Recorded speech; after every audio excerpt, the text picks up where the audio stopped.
It's been a crazy week for some cruisers as ships had to switch up itineraries due to tropical storms and hurricanes. But how should cruisers respond in situations like this? Ahoy travelers, it's Amy here with your weekly Cruise News Roundup and my thoughts on some of the biggest stories of the week.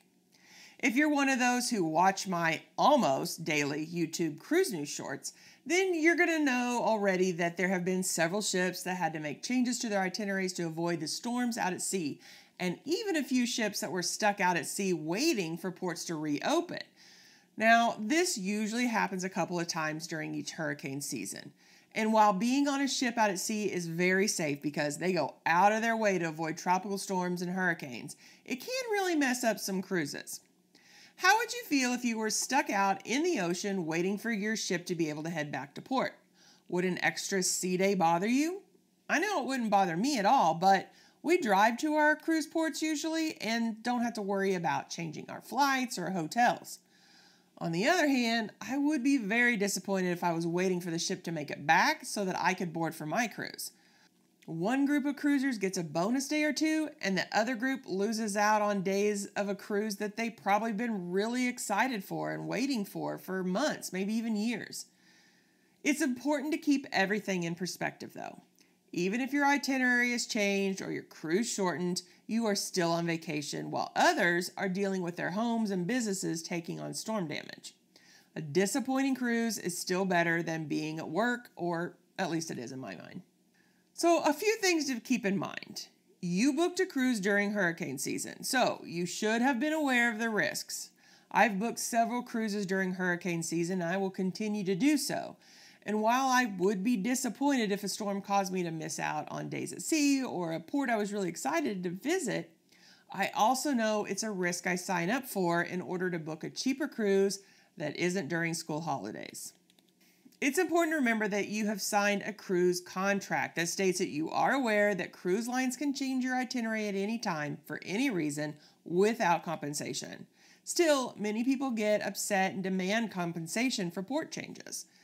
Now, I can understand being upset for some. If you've booked an itinerary that you may never get to do again, that's disappointing.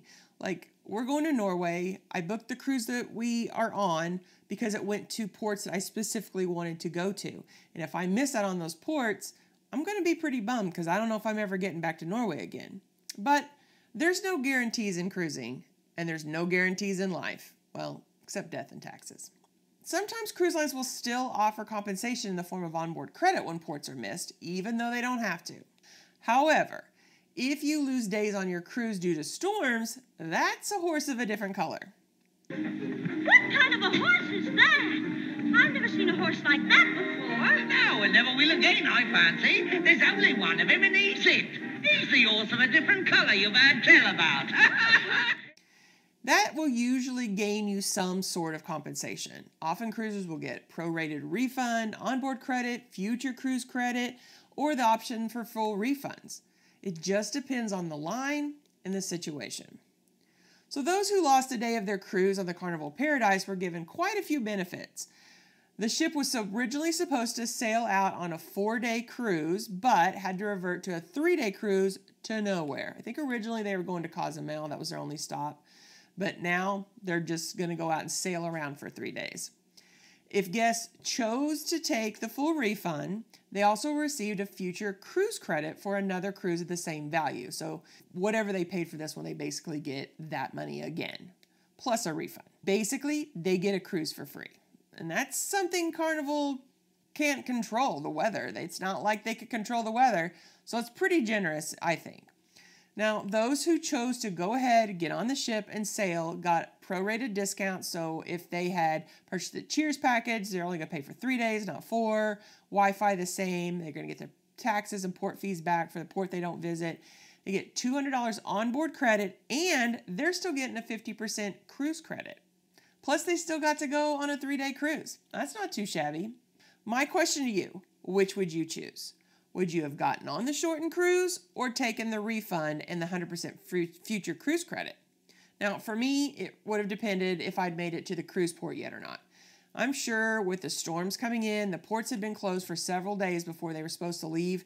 There were people that just chose to stay home until they found out what was going to happen. And if that had been me and I was still at home, I probably would have just taken the full refund and a future cruise credit.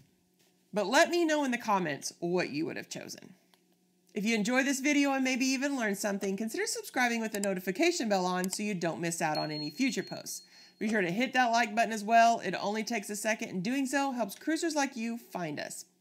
Why not stick around and check out this video and then come back for more information designed to help you have an amazing cruise. Have a blessed week, everyone.